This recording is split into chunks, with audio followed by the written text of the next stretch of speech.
এখন আমার সাথে যে চিত্র দেখতে পাচ্ছেন এটা হলো বাংলাদেশের একটি পাবলিক ট্রান্সপোর্ট সার্ভিস চিত্র।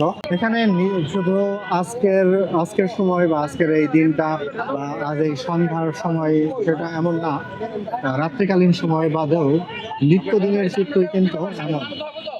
মানুষের কোলাহল চিল্লাপাল্লা একই সাথে এই গরমে বাজারে যেমন নাভিশ্বাস অবস্থা, একই সাথে এই পাবলিক ট্রান্সপোর্টেও মানুষের এমন নির্দয় অথবা হয়তো সময়ের সাথে অশোভনীয় আচরণে পরিণত হতে হয় সবকিছু মিলিয়ে।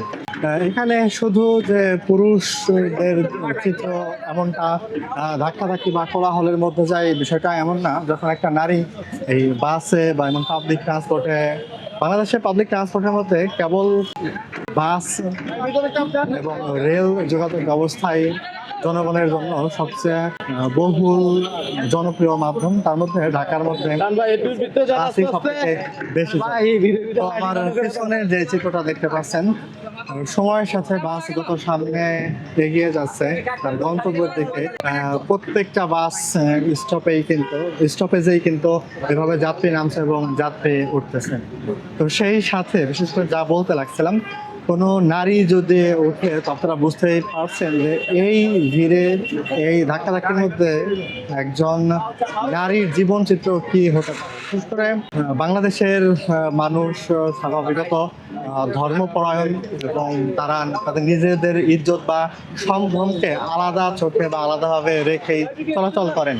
তো এই ক্ষেত্রে একটা পাবলিক বাস বা একটা পাবলিক ট্রান্সপোর্টে, যে কোনো ট্রান্সপোর্টে যদি একজন নারী ওঠেন তার জন্য টোটাল চিত্রটাই কিন্তু ভয়াবহ রূপ নিবে, বিশেষ করে তার ইজ্জতের দিক থেকে। সে যাই হোক, এই সাথে মানুষের যে ইনকাম, মানুষের জীবন পরিস্থিতি, এদিকে খেয়াল করলে কিন্তু এই পাবলিক ট্রান্সপোর্ট বা বাস সার্ভিসগুলোই তাদের নিত্যদিনের সঙ্গী। তো এই সঙ্গীর সাথে সাথে আমাদের নিত্যদিনের আরো কিছু সঙ্গী, আমাদের ইনকামের যে টাকাটা, আমাদের পারিশ্রমিক আমাদের পকেটেই থাকে, সেই সাথে আমাদের মুঠোফোন পকেটেই থাকে। মারের যে দৌরত্বটা, এই দৌরত্বে আমাদের যে কোনো ডিভাইস বা আমাদের পারিশ্রমিক দিন শেষে শ্রমের মূল্যটা কিন্তু অনায়াসে হারিয়ে যেতে পারে। তো এখানে কেবল যে বাস মালিক অথবা ড্রাইভার বা হেল্পারদের দোষ, বিষয়টা এমন না। এখানে দেখা যায় যে দীর্ঘ সময়, আমি আমার নিজের কথাই যদি বলি, দীর্ঘ সময় প্রায় 20 মিনিট অপেক্ষা করার পরবর্তীতে সায়েন্স ল্যাবগামী একটা বাস পেলাম। তো এই বাসে যখন আমি উঠেছি তখনই এমন ভিড়, এমন এই গরমে, বিশেষ করে ফ্যানের সংকুলন এবং যে বর্তমান সময়ে যে আপডেট ইয়ার সিস্টেম আছে বাংলাদেশ বাসগুলোতে, তা কিন্তু অধিকাংশ বাসের মধ্যেই লক্ষ্য করা যায়। তবে উত্তরের কিছু বাসগুলোতে দেখা যায় যে তাদের সার্ভিস ব্যবস্থা ভিন্ন চিত্রে চলে। তো দক্ষিণের বাসগুলো কিন্তু আসলে সেই চিত্রে চলে না। যাই হোক, পিছনের চিত্র আমার সাথে দেখতেই পাচ্ছেন। এর মধ্যে এই ধাক্কা, এই কোলাহল, যেখানে প্যাসেঞ্জারদের বা যারা যাত্রী আছেন তাদের কিন্তু একমুখী অবস্থানে দাঁড়ানোর কথা ছিল, কিন্তু উভয় মুখে তারা কিন্তু দাঁড়িয়ে আসছেন। তো তাদের হাতেও কিছু করার নাই, কারণ গন্তব্যস্থলে সময়ের সাথে পৌঁছাতে হবে। একই সাথে ঢাকার জ্যাম চিত্র ভয়াবহ রূপ ধারণ করতেছে। তো ধাক্কাধাক্কি করে এখানে কিন্তু উঠতেই হবে, বাসে উঠতেই হবে।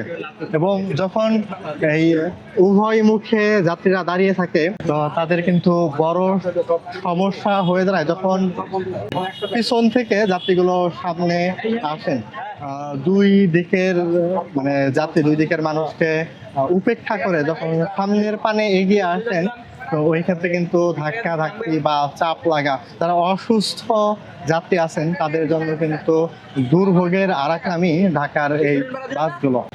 আর আরেকটা বিষয় না বললেই নয়, বর্তমান সময়ে কিন্তু যেই সড়ক পথে বড় দুর্ভোগ লক্ষ্য করা যায় তা হলো তেলের সংকটের জন্য অপেক্ষামান যে মোটর সাইকেল বা বাইক গুলো আছে এবং একই সাথে প্রাইভেট কার বা মাইক্রোবাস গুলো দাঁড়িয়ে থাকে, তাদের জন্য কিন্তু এমনি ঢাকার দক্ষিণাঞ্চলের রাস্তাগুলো খুবই সরু এবং এখানকার গাড়িগুলার যে চাপ, ব্যবসায়িক অঞ্চল এখানে বেশি আবাসিক অঞ্চলের যে, তার জন্য যে চাপ, এই চাপের সাথে যদি অতিরিক্ত গাড়িগুলো রাস্তাতেই এইভাবে অবস্থান করে, তো এমন ভোগান্তি, বিশেষ করে আমার সামনের দিকটা যদি একটু দেখায়, দেখেন দীর্ঘক্ষণ যাবত একটু সামনের দিকে একটানে একটু দাঁড়ায় তো আবার থামে, একটানে একটু দাঁড়ায় তো আবার থামে। সেই সাথে রোডে থাকা রিক্সা, অটো রিক্সা এবং সিএনজিদের ব্যাঙের ছাতার মতো যেই দৌরাত্ম্যটা বাড়তেছে, বিভিন্ন আনাচে কানাচে থেকে তারা মানে কৌণিক দূরত্ব না ভেবেই বা হিসাবের পরিপ্রেক্ষী না ভেবেই এদিক সেদিক তাদের যে এই বাউলি কাটা অথবা তাদের গাড়ি টানার যে গতিটা টোটালি অদক্ষতার বহিঃপ্রকাশ। তো এই বহিঃপ্রকাশ থেকেই কিন্তু ঢাকায় যেই জ্যামটা, ঢাকায় যে ট্রাফিক চিত্র আরো ভিন্ন হচ্ছে দিনক্রমেই, এবং মানুষের ভোগান্তি সময়ের সাথে, সকল প্রকার ভোগান্তি যদি সময়ের সাথে এভাবে বেড়েই চলে, জনক্রোশ, জন আক্ষেপ দিনে দিনে কিন্তু আরো বাড়বে, এবং সময়ের সাথে মানুষের এই ভোগান্তির চিত্র যখন একেবারে অস্বাভাবিক রূপ ধারণ করবে, তখন কিন্তু মানব চিত্র বা এই ঢাকার যে বাস্তুচিত্র আছে, টোটাল চিত্রই কিন্তু, টোটাল পরিবেশ কিন্তু ধ্বংসের পথে এগিয়ে যাবে। তো স্বাভাবিক তো প্রতিদিনের যে যাত্রীগুলো এখানে এই যাত্রাপথে চলাচল করেন, তাদের একটাই দাবি তারা জানিয়েছেন এবং তারা আক্ষেপ প্রকাশ করেছেন, এই জীবন চিত্র থেকে, এই অস্বাভাবিক চিত্র থেকে স্বাভাবিক জীবন চিত্রের দিকে তারা ফিরতে চান, এবং জনজীবনের যত ধরনের ভোগান্তি আছে সকল ধরনের ভোগান্তিকে উপেক্ষা করে সাধারণ জীবনযাপনের দিকে যেন সকল বিষয় এগিয়ে নেওয়া হয়, এই বিষয়টাই তারা জানিয়েছেন। দেখেন আমি সামনের দিকে সায়েন্স ল্যাবের নিকটেই আছি। দীর্ঘ সময় গাড়ির এই আলোক ছায়ার যেই ইয়েগুলো দেখা যায়, আলোক ছায়ার যে বর্তনগুলো দেখা যায়, তেমন কিন্তু গাড়ির গতিও সামনে আগায় তো স্থির হয়, সামনে আগায় তো স্থির হয়, এবং মন্থর গতিতে সামনের দিকে এগিয়ে চলাটা কিন্তু এই গরমে বিশেষ করে সকলের থেকে কিন্তু ঘাম ধরছে, সকলের শরীর কর্দমাক্ত মাটির মতোই, তাদের গায়ের আবরণগুলো, তাদের গায়ের পোশাকগুলো কিন্তু একইভাবে ভিজে আছে, শরীরের সাথে এঁটে ফুটে আছে। তো দেখেন পিছন দিক থেকে সামনের দিকে যারা আসতেছেন, কতটা দুর্ভোগের সাথে, কষ্টের সাথে এই সামনের পথে, সামনের পানে এই বাসের গেটের দিকে ছুটে আসতে হয়।